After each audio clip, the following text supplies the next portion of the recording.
Kasih, iya. Ini aja ya, pelan-pelan ya.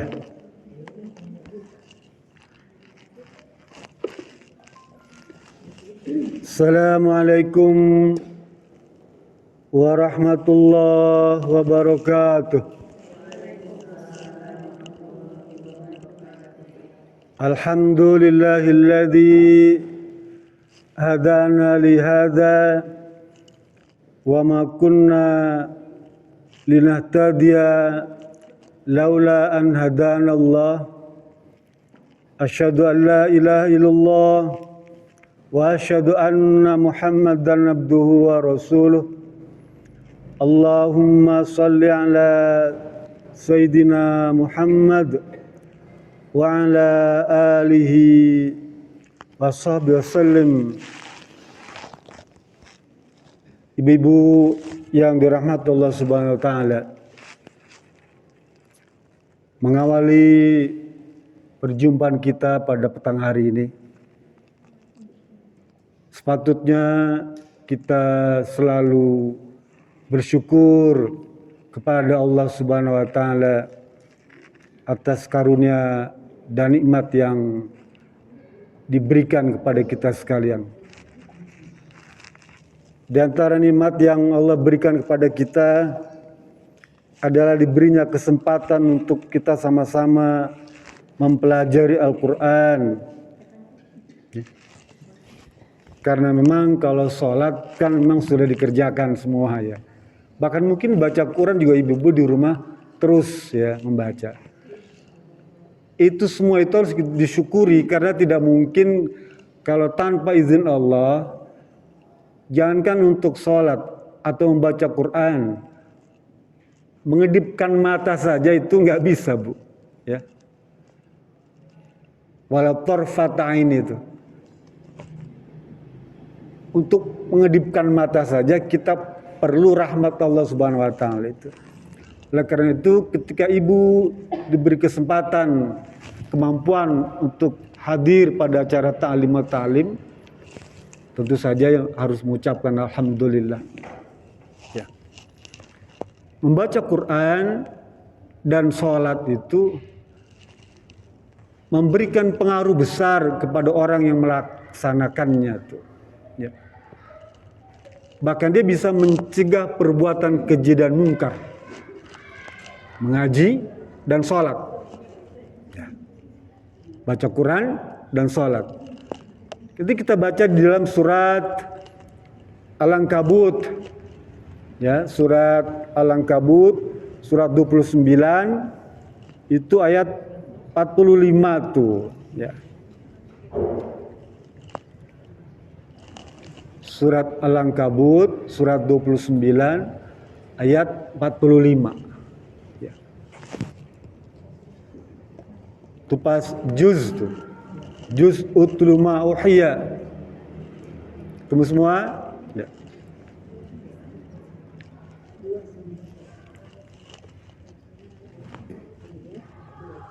Ayat 45 bu. Surat Al-Ankabut ayat 45. Yuk kita baca. A'udzu billahi minasy syaithanir rajim. Bismillahirrahmanirrahim. Utlu ma uhiya ilaika minal kitabi wa aqimis shalah. Inna as-salata tanha 'anil fahsya'i wal munkar wa la dzikrullahi akbar wallahu ya'lamu ma tasna'un. Baca artinya bu. Sok, apa yang baca? Bacalah kitab Al-Quran yang telah diwahyukan kepadamu dan laksanakan salat. Sesungguhnya salat itu bukan dari kejahatan itu dan lisan. Dan ketahuilah mengingat Allah itu lebih besar keutamaannya dari ibadah yang lain. Allah mengetahui apa yang kamu kerjakan. Ya. Ayat ini merupakan fil amr bu, perintah bu. Utlu ma uhiya. Bacalah. Bacalah apa yang telah kami wahyukan kepada kalian. Maksudnya baca Quran, ya. Disuruh kita, bu.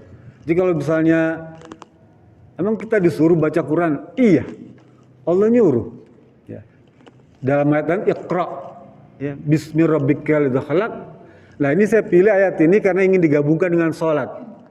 Nanti akan saya cerita tentang bagaimana pentingnya sholat berjamaah di masjid, sekalipun bagi wanita, gitu ya. Jadi boleh. Nanti kita bahas tentang gitu.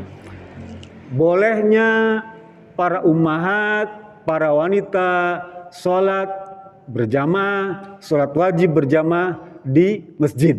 Nah, gitu ya. Nanti kan ibu tahu alasannya gitu ya. Kenapa orang disuruh sholat berjamaah di masjid bagi wanita, gitu ya?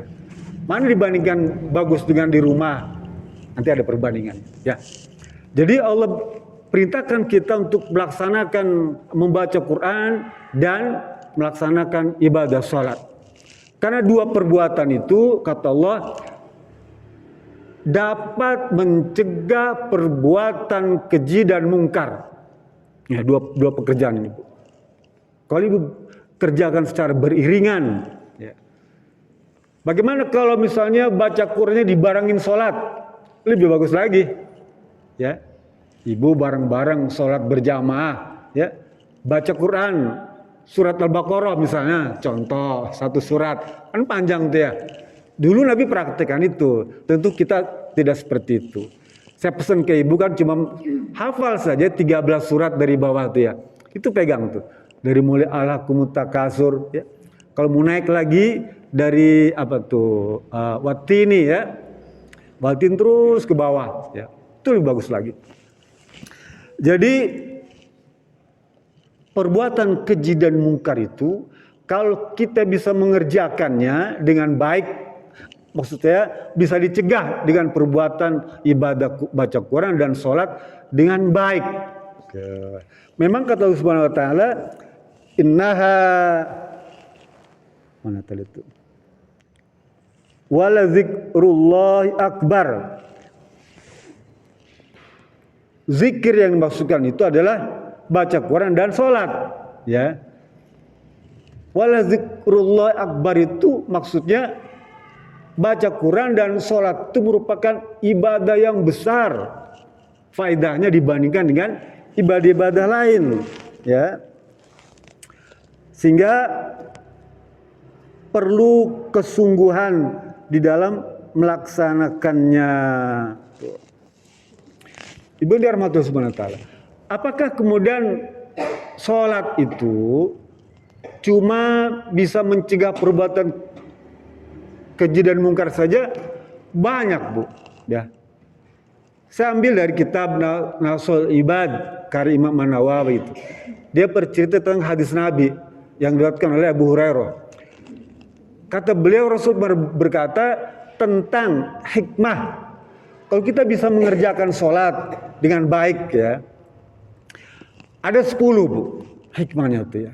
10 hikmah manfaat yang kita bisa dapatkan dari ibadah sholat yang baik. Nah, kata Rasulullah yang pertama, zayyinul wajhi. Mukanya itu sumringah. Apa sumringah itu ya? Cerah gitu ya. Nah, enggak suntuk. Nah, jadi wajahnya itu nampak. Apalagi wanita itu akan nampak sekali. Sekalipun tanpa polesan bedak apa, wardah gitu misalnya. Apalagi dulu di kampung saya bedak pakai itu, Bu. Beras kencur itu, Bu ya. Yang putih-putih tuh ya. Plok. Nah, gitu ya. Putih memang tuh kan. Iya, Bu. Lipstiknya nggak pakai tulip, dulu pakai daun sirih. Sama pinang itu kan merah juga gitu ya. Di kampung, Bu ya. Tentu kalau di kita beda lagi gitu ya. Nah, kata Rasulullah SAW, zayyinul wajhi. Wajahnya sumringah, cerah nampak tuh ya. Yang kedua, nurul qalbi. Hatinya tenang, tentram. Nur itu maksudnya bersinar. Hatinya tenang, tentram, nyaman. Hatinya tuh. Yang ketiga, kata Rasulullah SAW, orang yang sering melaksanakan sholat, maka rahilatul abdan, badannya rileks ya. Kita kan kalau pengen rileks itu mesti senam dulu ya. Ya. Padahal sholat itu, Bu, merupakan tata cara senam.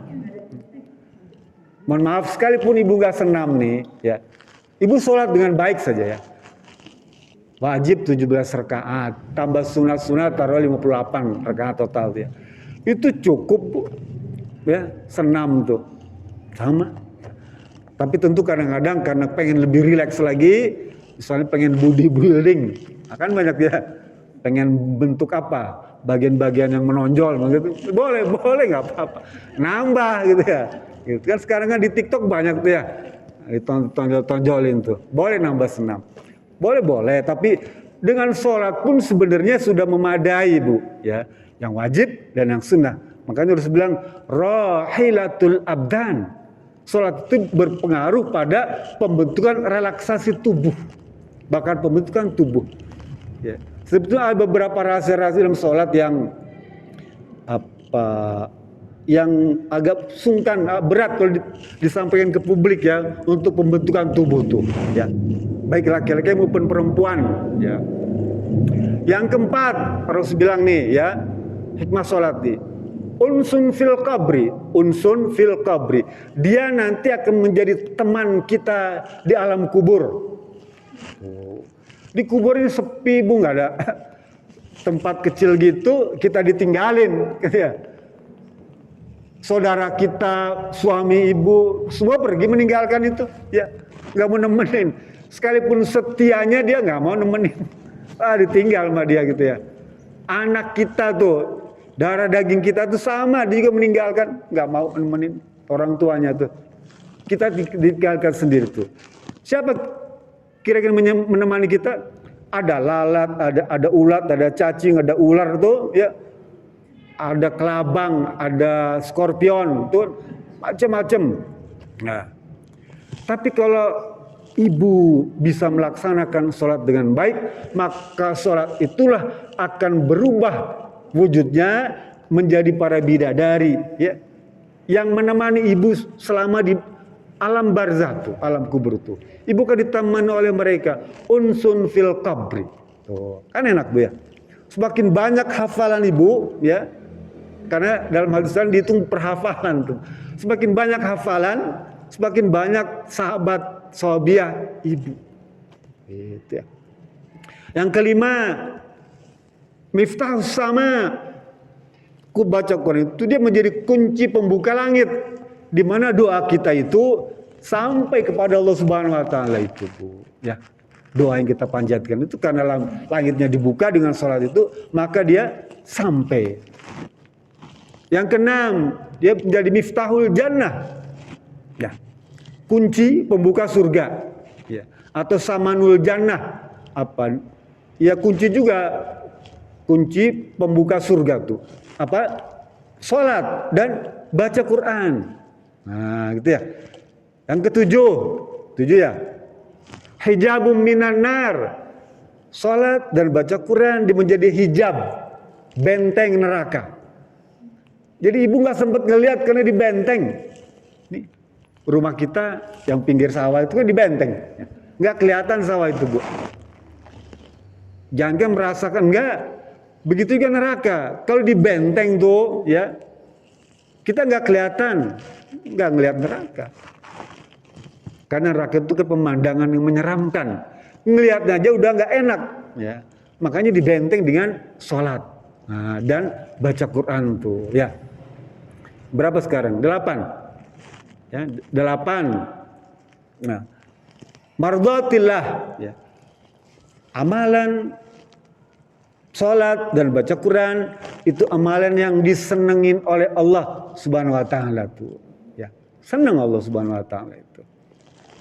Kemudian yang ke-9, manzilatur rahmah, ya, sholat dan baca Quran sarana untuk diturunkannya rahmat oleh Allah Subhanahu Wa Taala, ya. Dan yang ke-10, asqalul mizan, siqalul mizan. Mizan itu timbangan, bu. Wazan itu ya, timbangan. Siqal itu pemberat. Artinya apa? Salat dan baca Quran menjadi pemberat amal kebajikan tuh. Kita ini mungkin kan amalnya sedikit, bu, ya. Tapi dengan salat dan baca Quran itu jadi berat itu, bu. Dosa kita mungkin 100 kilo, ya.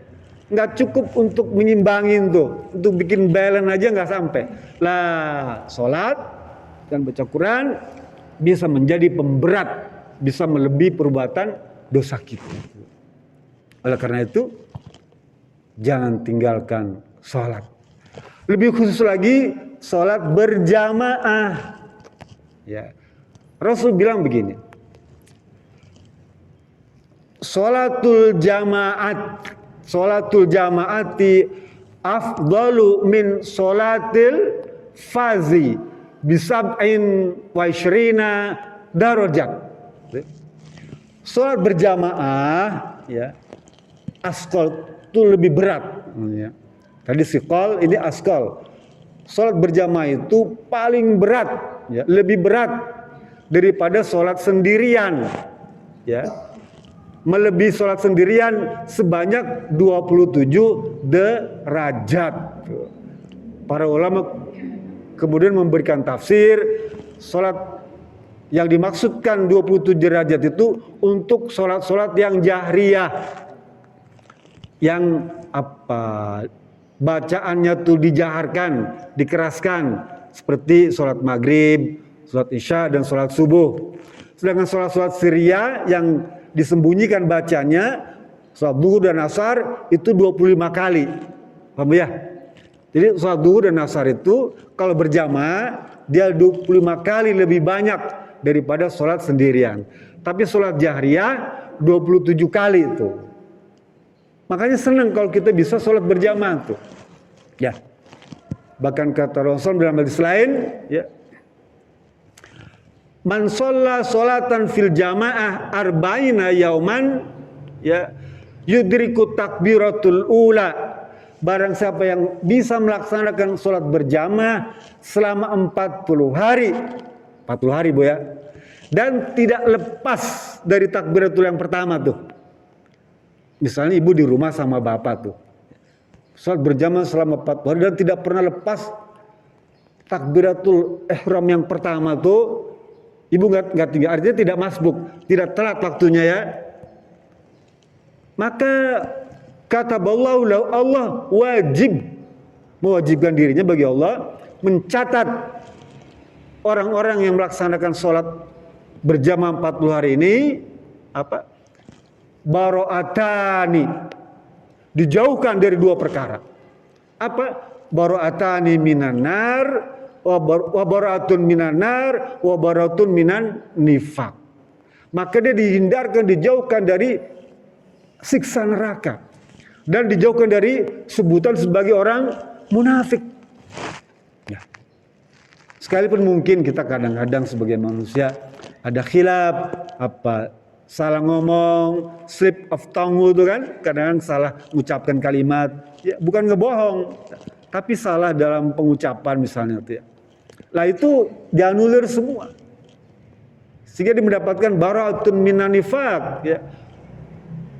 Dihilangkan sebutannya sebagai orang munafik dan dijauhkan dari neraka. Kan enak Bu ya? Tuh.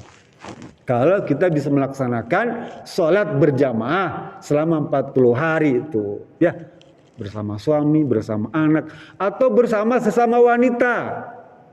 Misalnya grup nih, yuk satu RT kita sholat berjamaah di mana nih? Di rumah siapa? Boleh, boleh, boleh. Tapi akan lebih baik lagi kalau sholatnya di masjid, ya. Kalau di masjid lebih bagus lagi tuh. Dan kata Abdullah ibn Umar, ya, dalam hadis surat Imam Abu Daud tuh, kata beliau, Rasul pernah berkata, la tamna'u nisa'ukumul masajid wa buyutuhunna khairul lahun. Ya. Kata Abdullah bin Umar, Rasul pernah ngomong kepada para laki-laki itu, sahabat Nabi itu ya, hei para sahabat, jangan kalian larang istri-istri kalian, anak-anak perempuan kalian, tuh, ibu-ibu kalian, adik-adik perempuan kalian, ya, untuk melaksanakan ibadah sholat di masjid. Paham ya? Hadis sahih. Ada penjelasan berikutnya, wa buyutuhunna khairul lahunna. Dan sholat para wanita itu jika di rumah itu lebih baik. Ya, paham Bu ya? Tapi hadis ini diawali kan kalau misalnya sebuah kalimat, kalau di awal kalimat bagian pertama itulah yang utama. Ya, yang penting tuh. Jadi yang utama itu la tamna'u nisa'ukumul masajid. Jangan kalian larang ya istri-istri kalian, anak-anak perempuan kalian, ibu-ibu kalian, adik-adik perempuan kalian untuk melaksanakan sholat di masjid. Kan tadi pahalanya banyak ya, 27 kali itu. Belum lagi ditambah kalau ibu berangkat dari rumah, ya. Kata Abu Hurairah dalam hadis lain, setiap langkah berjalan dari rumah itu, maka itu akan menghapuskan satu kesalahan. Kalau ibu misalnya tinggal di ujung sana itu, atau tempat saya itu 200 meter ke sini. Itu berapa ratus langkah tuh ya? 200 meter tuh. Berarti 200 kesalahan. Kalau langkah ibu semeter gitu ya. Biasanya setengah meter ya paling jauh ya. Paling kenyang setengah meter lah. Ya. Berarti 400 kesalahan, kekeliruan kita, dosa kita, Allah ampuni itu, Bu. Ya. Kalau satu hari 5 kali, kalau laki-laki 5 kali misalnya, berapa banyak dosa kita? Bersih tuh, Bu. Ya. Bersih. Dengan langkah kaki saja. Dulu kata Rasul bilang, tambahin lagi, dan setiap langkah itu akan mengangkat dirinya 1 derajat. Tuh. Jadi kalau 200 langkah 200 derajat kita ditinggikan oleh Allah Subhanahu wa taala. Ya. Bahkan ditambah lagi satu lagi, Allah juga akan menambahkan menerima taubat kita tuh. Ya. Lalu kemudian kata Bro, selama hamba Allah itu baik laki-laki maupun perempuan, hadis ini tidak dibeda-bedakan, Bu. Quran tidak membedakan laki dan perempuan. Hadis juga tidak membedakan laki dan perempuan kecuali ada penjelasan. Paham gak, Bu ya? Ayat Quran, hadis, semua itu berlaku umum sebetulnya. Kecuali ada penjelasan gitu. Ya. Selama di masjid, baik laki maupun perempuan, maka duduknya itu dianggap melaksanakan ibadah sholat. Duduknya tuh, Bu. Ini misalnya kita datang ke masjid, nunggu sholat, ya. Maka selama nunggu itu dianggap sebagai melaksanakan ibadah sholat. Ya. Kemudian selama duduk di masjid itu, kata Rasulullah SAW, para malaikat bersolawat kepada kita, tuh, Bu. Maknanya apa? Mendoakan kita. Sholat para malaikat itu mendoakan kita. Apa doanya? Allahumma gfir lahu, Allahumma arhamhu, wa tub alaihi. Ya Allah, ampunilah dia tuh, wanita si fulanah tuh. Ya Allah, rahmati si fulanah tuh yang lagi duduk di masjid tuh. Ya Allah, terimalah tobatnya si fulanah itu. Cuma duduk doang, Bu. Belum bicara pahala sholat, baru duduk aja sudah begitu besar apa karunia hikmah yang Allah berikan kepada kita, Bu. Besar, Bu. Ya. Apalagi kemudian ibu misalnya membaca Quran selama menanti itu zikir, atau selepas sholat ya, ibu membaca Quran ya, berzikir. Di antara keuntungan, kelebihan kalau kita melaksanakan sholat di masjid, mohon maaf nih, Bu ya, kita punya keterbatasan di dalam menggali ilmu. Saya saja baru belajar agama setelah tua. Ya. Dulu waktu muda nggak sempet. Ya. Memang dulu saya sekolah di pondok gitu ya.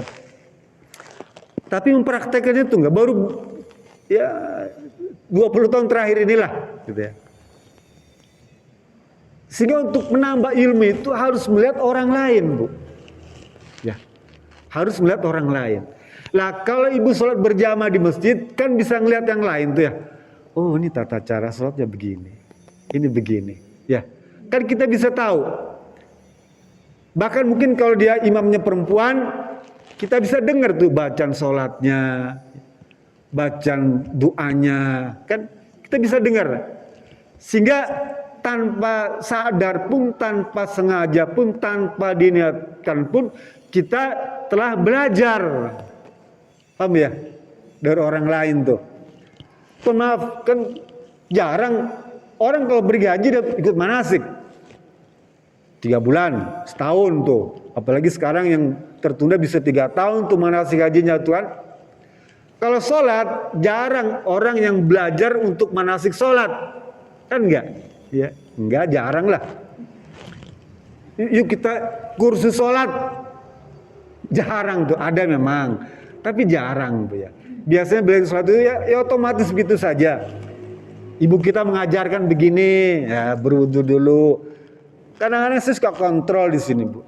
Cara berwudu anak-anak itu, ya karena nggak ada yang mengawasin, mengontrol, asal-asalan. Ya berwudunya tuh. Begitu juga sholatnya. Tapi kalau misalnya kita sering kumpul, sering ngeliat sholat berjamaah bareng-bareng tuh, maka kita bisa belajar. Apalagi Ibu perlu ketahui bahwa wanita Indonesia 50%-nya adalah angkatan kerja. Paham Bu? 50% kaum wanita Indonesia ini adalah angkatan kerja. Artinya wanita yang bekerja dan di luar rumah. Paham ya? Bayangkan kalau dia harus sholat yang baik itu harus pulang ke rumah. Kan tadi fi wabuyutuhunna khairul lahunna. Sholat di rumah bagi perempuan itu lebih baik. Gitu ya. Apakah kemudian kerja di pabrik-pabrik kita harus pulang ke rumah untuk melaksanakan sholat? Kan enggak. Atau yang di kampus harus pulang ke rumah sholat dulu. Orang istirahat cuma setengah jam dia punya kesempatan. Terpaksa dia sholat di masjid. Paham ya? Di pabrik, di kantor, di pasar, ya, di sawah. Nggak sempat mereka kembali ke rumah untuk melaksanakan ibadah sholat. Oh, perempuan harus sholat di rumah. Ya. Makanya Rasul memberikan pilihan tadi tuh ya. Pilihan, boleh sholat di masjid. Kan hadis itu ada gunanya Bu ya. Bahkan sekarang ini, kata Imam Yusuf Al-Qardawi, ulama mutakhirin, ulama yang belakangan ini, kata beliau dia bukan fatwa Bu. Sebuah keniscayaan bahwa sekarang ini kaum wanita lebih banyak aktivitasnya di luar rumah. Ya. Yang sekolah SD, SMP, SMA, perguruan tinggi, S2, S3 kan di luar semua tuh ya. Yang bekerja di kantor, di pabrik, ya, di toko, di pasar, di mall, ya. Lebih banyak di luar rumah, ya. Sehingga dia buatkan fatwa anjuran untuk melaksanakan sholat di masjid bagi kaum hawa. Paham ya? Jadi kalau kita bisa laksanakan itu, saya kadang-kadang seneng Bu kalau ada ibu-ibu sholat di masjid. Sekarang sudah mulai ya, berapa ibu-ibu ya mulai subuh ya. Saya sudah banyak sholat subuh di masjid. Senang jalan sama suaminya, kan, kumpul sini. Kenapa? Dia bisa membandingkan tuh, ya, sesama wanita. Bahkan dia bisa dengarkan suara imamnya, gitu ya. Atau mungkin suatu saat bikin kelas tersendiri, ya, khusus para ummahat, imamnya wanita juga boleh, ya. Misalnya season pertama bapak-bapak, ya. Season kedua ibu-ibu, boleh. Ya. Tapi kadang-kadang memang ada hadis tentang kata Anas bin Malik, alaikum bizikri rabbikum, ya, hendaklah kalian baca Quran, kemudian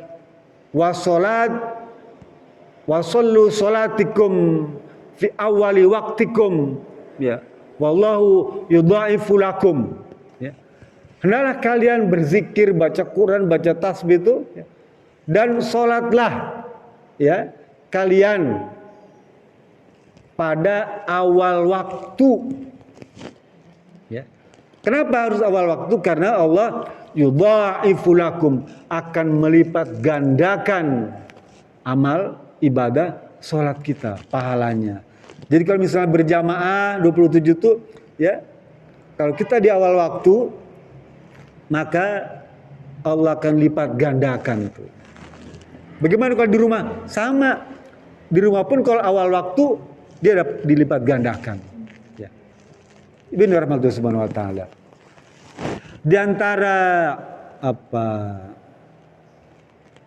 cara untuk mencapai kesempurnaan sholat itu Bu ya. Dia yang bukan syarat atau rukun, bukan syarat sahnya sholat, tapi dia untuk mencapai kesempurnaan sholat itu diantaranya harus khusyuk. Ya. Khusyuk. Nanti Ibu baca dalam surat Al-Baqarah ayat 45-46 ya.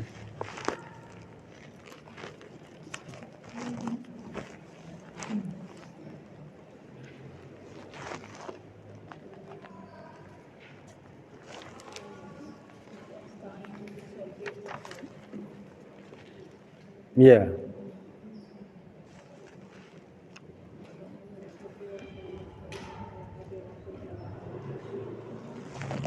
Temu semua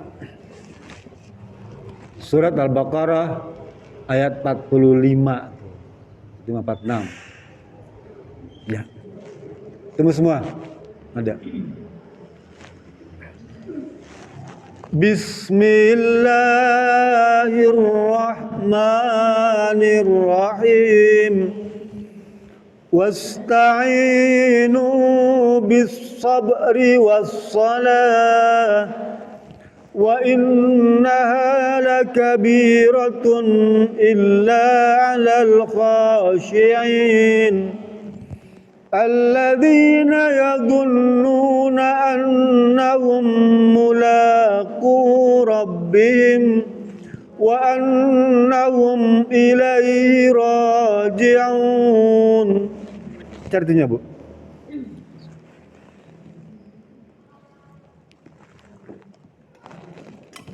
Ya. Dan meminta pertolongan kepada Allah dengan sabar dan salat, dan salat itu sungguh berat kecuali bagi orang-orang yang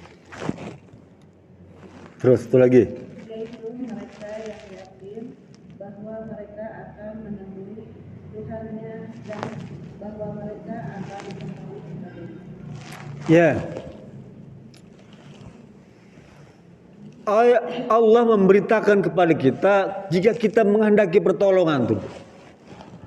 Kan kita ini manusia yang lemah Bu ya. Banyak kekurangannya. Kurang macam-macam lah. Tentu saja semua mengharapkan kebaikan ya. Keutamaan, kesuksesan, keberhasilan, itu semua adalah impian, keinginan manusia Bu. Dan itu manusiawi saja. Dan kita disuruh untuk meminta itu Bu ya.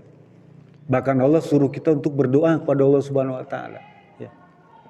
Sebagai bagian kita menyatakan diri sebagai makhluk Allah, maka kita meminta pada Allah Subhanahu wa taala tuh.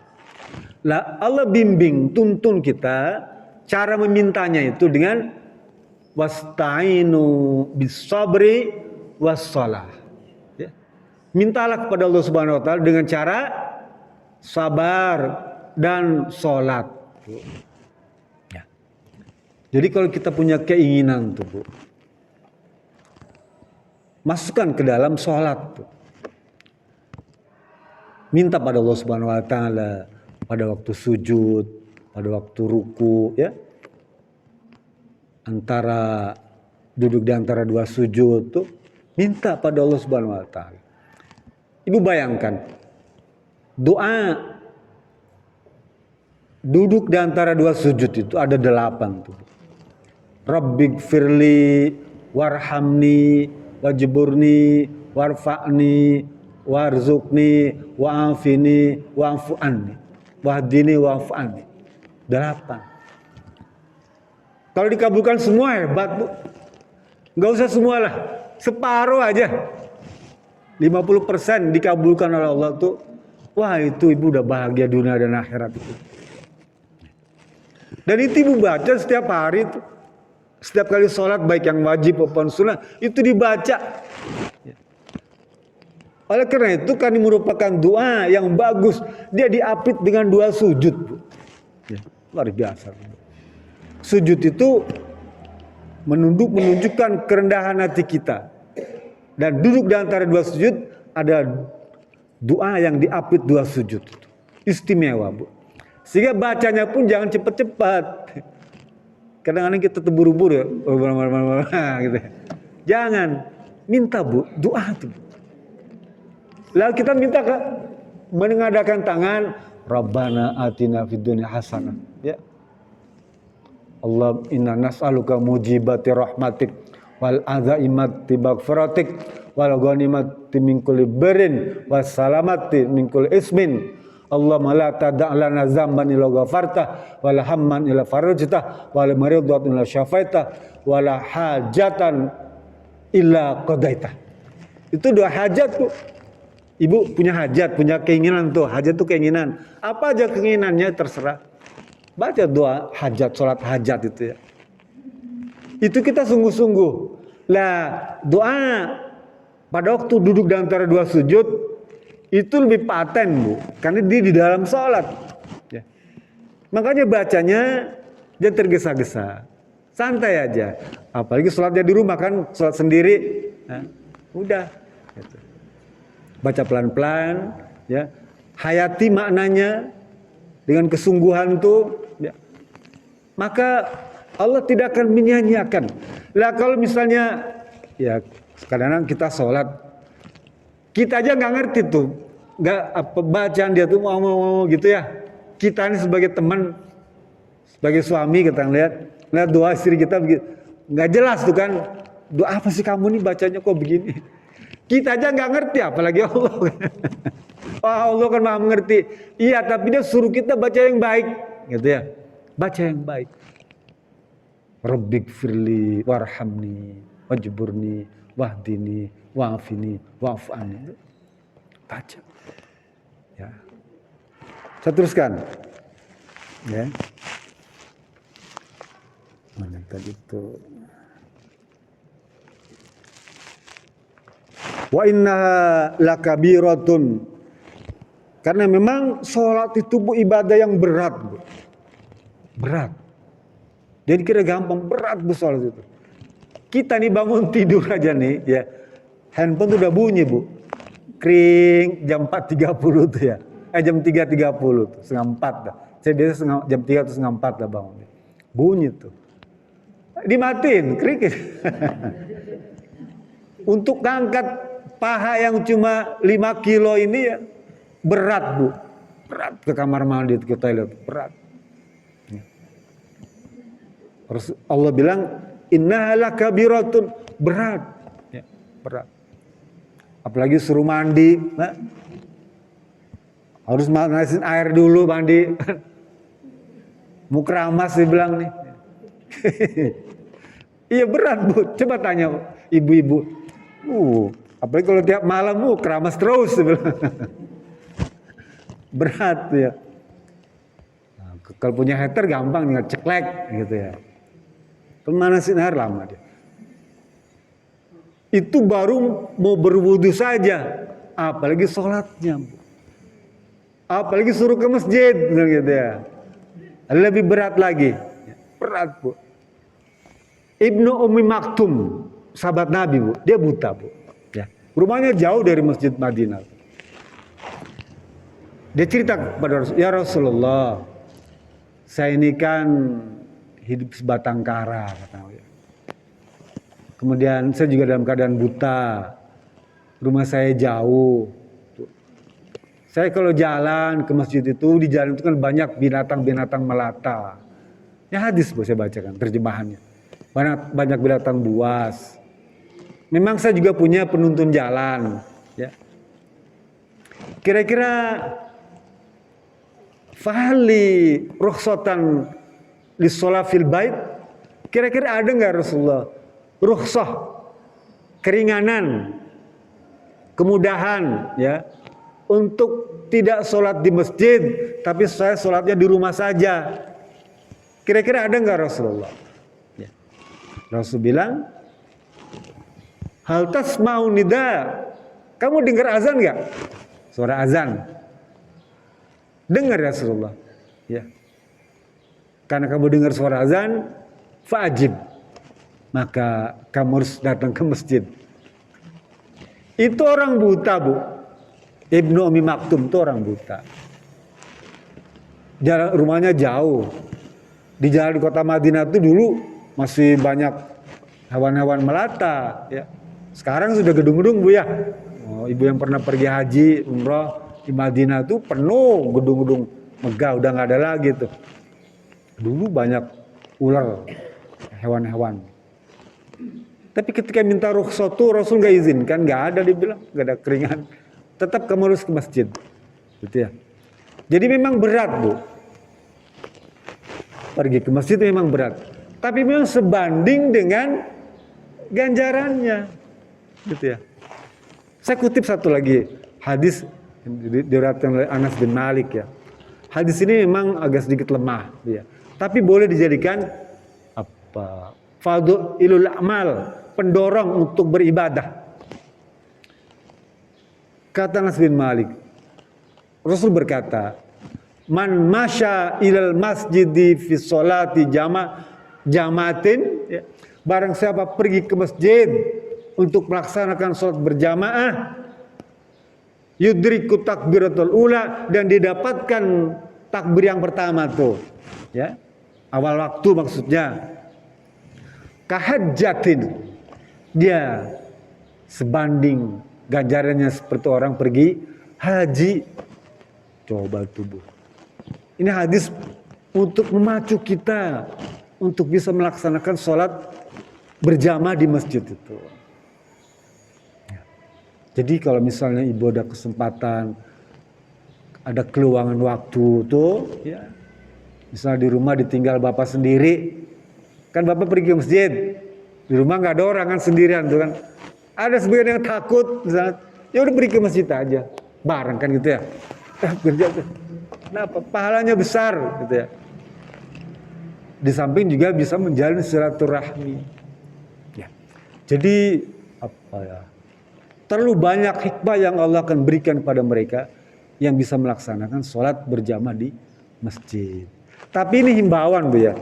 Artinya karena sifatnya boleh. Jadi wanita tuh sholat di masjid itu bukan wajib, tapi boleh. Boleh.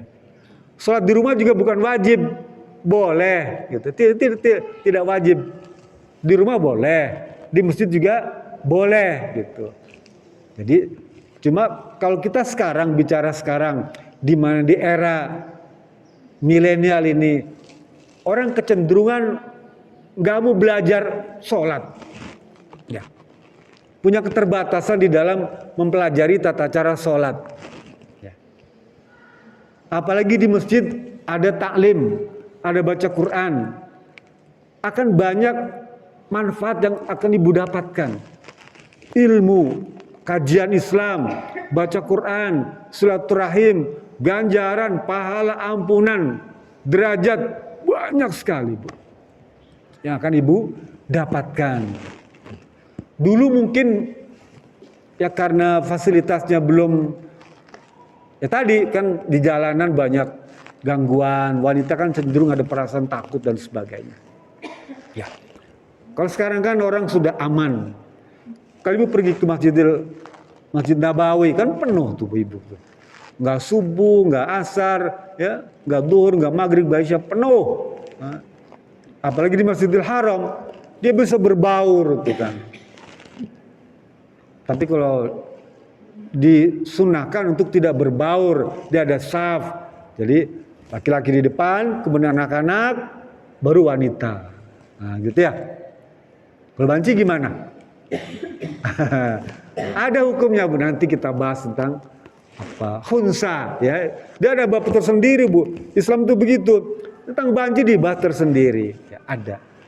Apakah dia boleh jadi imam? Ya. Atau enggak? Gitu kan ya bagi wanita. Nah, ada babnya tersendiri tentang khunsa. Insya Allah pada pengajian nanti akan kita bahas tentang apa bencong. Nah, gitu ya. Di salatnya Allah Akbar ini. Kemayu ya. Ibn dirahmati subhanahu wa ta'ala. Jadi khusyuk itu penting Bu ya. Ya, salat. Sekalipun dia memang bukan syarat hanya salat, tapi dia menjadi syarat kesempurnaan salat. Apa itu khusyuk? Pada ayat berikutnya Allah terangkan tuh, alladzina yadunnuna annahum mulaqu rabbihim wa annahum ilaihi raji'un. Ya. Khusyuk itu meyakini, ya, meyakini bahwa ibadah sholatnya ini adalah berhadapan dengan Allah Subhanahu wa Ta'ala dan berjumpa berhadapan dengan Allah dan kelak akan kembali kepada Allah Subhanahu wa Ta'ala. Jadi dia yakin bahwa di depan ini Allah Subhanahu wa Ta'ala, ya. Seperti ihsan tuh. Ka'annahu yaraq, ya. Sesungguhnya dia melihat Allah Subhanahu wa Ta'ala tuh. Fa illam yakun yara, sekalipun kau tidak melihat Allah, fa innahu yaraka, tapi yakinlah Allah itu melihat dirimu. Lah kalau kita berhadapan dengan Allah, maka kita ada semacam satu mungkin rasa kesungguhan, ya, sungguh. Bahkan mengucapkannya pun tidak suara keras-keras, ya. Wa khasya'ati aswatu lirrahman, tu surat Toha ayat 108 Bu. Surat 20 108 tuh.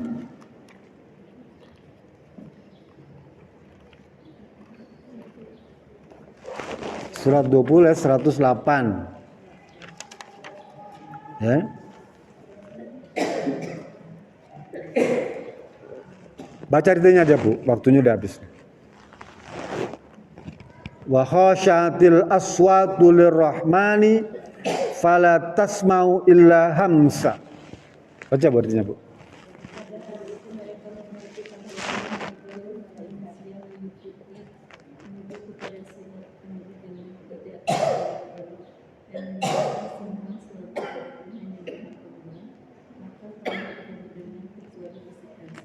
Ya, khusyuk itu ditunjukkan dengan suaranya itu khasya'ah. Khasya'ah itu lirih Bu. Jadi bacaan sholat itu lirih. Bukan diem tapi dia baca, ya, bacanya tartil, ya, dan lirih, ya. Seperti orang meminta lah, bukan mendayu-dayu, enggak, tapi seperti orang meminta, ya. Bahkan dia seperti nggak terdengar, yang terdengar seperti desah nafas, ya. Tidak seperti orang teriak-teriak, khusyuk. Ya. Karena Allah kan maha mendengar Bu ya. Maha mendengar, maka kita sholatnya pun ucapkan dengan nada yang lirih, ya, dan seperti desah nafas. Nah, itu bacaan sholat kita. Kan di antara rukun sholat itu ada yang qalbiyah, hati itu merasa berhadapan dengan Allah, dan qauliyah, ucapan lisan tuh dia ucapannya lirih, terdengar oleh sendiri. Nggak boleh juga sholat itu baca fatihahnya dalam hati, dia harus diucapkan, tapi dengan suara yang lirih. Bismillahirrahmanirrahim. Terdengar sendiri aja Bu. Kecuali nanti kalau di rumah jadi imam, ya, sama anak-anak, anak perempuan ibu boleh ditarik suaranya, agak dikeraskan, ya, boleh. Ya. Jadi imam buat anak-anak perempuan ibu misalnya, baca, dijaharkan, dikeraskan gitu ya. Ya. Jangan diam, jangan nggak kedengaran, harus dengar. Bahkan sendiri pun harus terdengar oleh telinga sendirilah. Ya. itu nanti akan bisa untuk mengetahui apakah bacaan kita itu benar atau tidak. Gitu ya. Kalau diam ini nggak terdengar, Bu. Jadi kata Allah Subhanahu Wa Taala, suaranya itu khasyaat, lirih, ya, yang terdengar seakan-akan seperti desah nafas. Gitu. Nah tadi dalam Baqarah tadi, alladzina yadunnuna mulaqu rabbihim, yang meyakini bahwa dia sedang berhadapan dengan Allah Subhanahu Wa Taala dan dia percaya akan kembali kepada Allah nanti. Artinya apa? Dia akan meninggal dunia tuh. Sehingga untuk khusyuk itu Rasul mengajarkan kepada kita, sallu salatan muwaddi'. Jadikanlah salat yang kamu kerjakan itu seperti salat perpisahan. Muwaddi' itu wada itu perpisahan. Kan ada haji wada tuh ya, tawaf wada, tawaf perpisahan tuh ya. Nah, salat itu juga sama. Kalau kita pengen khusyuk, jadikan salat itu sebagai salat muwaddi' atau salat muwadda'. Salat yang penghabisan. Anggap saja ini merupakan salat terakhir kita, sehingga kita sungguh-sungguh, ya, benar-benar, ya, dari sisi gerakannya. Lah nanti kapan waktu kita akan bahas tentang bagaimana untuk mencapai khusyuk itu dari sisi khusyuk secara fi'liyah, perbuatan. Jadi ada dua dia. Khusyuk dari sisi qauliyah, ucapan, sisi fi'liyah dan sisi qalbiyah. Ya, itu ada pembahasan tersendiri. Ada sekitar 20 bab. Ya, contoh misalnya, kalau sudah tersedia makan, mana lebih dulu kan? Makan dulu apa sholat dulu? Makan dulu. Karena kalau sholat dulu, dia nggak akan khusyuk, Bu. Aduh, itu channel Lau Kamari menang mancing. Ayam meng datang, ngeong-ngeong, nggak akan khusyuk. Akhirnya kucing udah di atas meja, kita baca Qul a'udzu birabbin nas, Malikin nas. Udah nggak akan khusyuk. Jadi salah satu contoh ya, harus makan dulu baru sholat. Kalau makanan sudah dihidangkan, itu salah satu cara untuk mencapai derajat khusyuk. Ya, khusyuknya dia ibu tidak khusyuk juga nggak apa-apa, ya nggak apa-apa. Karena bukan syarat sahnya sholat, tapi dia syarat untuk mencapai kesempurnaan sholat. Kan tadi kita pengen tuh, sholat kita bisa mencegah perbuatan keji dan mungkar. Syaratnya apa? Khusyuk sholatnya. Lah kalau sekarang banyak tuh yang koruptor segala itu, kan dia orang Islam. Iya, tapi sholat dia itu nggak mampu mencegah perbuatan keji dan mungkar dia. Ya, sholatnya sholat politik, jangan-jangan gitu ya. Cuma pencitraan aja sholatnya tuh, difoto, wah share kan kemana-mana tuh. Nih pimpinan kita lagi sholat nih, terbalik sholatnya. Salah lagi kan itu ya, cilaka. Benar Rahmatullah, memang banyak yang ingin saya sampaikan, tapi karena waktunya terbatas ya. Mungkin itu yang bisa saya sampaikan, lebih kurangnya mohon maaf ya. Kalau benar itu datang dari Allah, kalau kurang berkenan semata-mata karena kebodohan saya. Mari kita sama-sama tutup. Ada yang mau tanya nggak? Ada? Kalau nggak ada kita tutup ya. Ya, so. Silakan. Kalau untuk kan kalau sholat kayak jujur asar itu kan seharusnya tidak dijalankan. Iya. Kalau kita berjamaah dengan anak-anak ini, Sunnahnya itu tidak dijaharkan. Sunnahnya ya. Kalau dijaharkan nggak apa-apa. Paham ya? Itu sunnah, bukan wajib. Disirkan itu sunnah, bukan wajib. Jadi kalau nggak disirkan pun nggak apa-apa, betulnya. Cuma tidak dapat pahala sunnah, paham ya? Cuma melihat manfaat yang lebih besar karena pendidikan bagi anak, sambil ngajarin anak, maka boleh dijaharkan, gitu ya, paham ya? Jadi jangan sholat asarnya dijaharkan, nggak apa-apa. Kan itu sunnah aja, Bu, ya, sunnah aja ya. Paham ya? Bagus sih kira. Tadi bagaimana kita mendidik anak, Ibu ya. Lah kalau ibu sholat di masjid bareng-bareng kan bisa terdorong untuk belajar. Ya. Kapan kira-kira yang bisa mengoreksi kita? Kalau ibu bersama teman kan, salahnya salah tuh, sholatnya salah. Duduknya kalau tahiyat awal begini, ya. Takbirnya begini, ruku sujudnya begini. Kalau di rumah kan gak ada yang ngontrol, Bu. Wong suaminya juga kadang-kadang dia gak ngerti. Mohon maaf, Bu, ya. Suaminya kadang-kadang gak ngerti, dia juga belum belajar kemarin. Contoh gitu ya. Jadi gak ada yang negur, gak ada yang ngontrol. Kita belajar juga kadang-kadang malu, udah tua. Mohon maaf nih, Bu, ya. Udah tua nih kan malu, Bu, kalau belajar itu. Malu. Saja kadang suruh belajar, suruh kuliah lagi malu gitu ya. Lah caranya bagaimana? Yang lihat dengan teman-teman tuh. Saya di sini kalau ada yang keliru saya suka sampaikan. Pak, nih rukunya begini. Salat takbirnya begini. Duduk dan sujudnya begini. Saya sampaikan, saya tegur tuh. Karena sebenarnya materi sholat ini sudah saya sampaikan semua. Ya, saya ngajar di sini kan sudah 20 tahun lebih, Bu, ya. 20 tahun. Semua sudah, ilmu saya sudah saya berikan semua tuh. Tapi kan namanya manusia lupa dan sebagainya. Maka diingatkan kembali, ya. Sampaikan.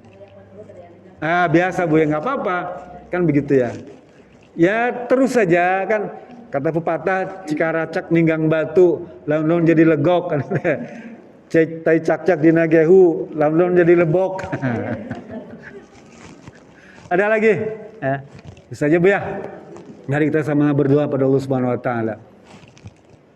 Allahumma shalli ala sayyidina Muhammadin wa radallahu tabaraka wa ta'ala sadatina rasulillah ajmain.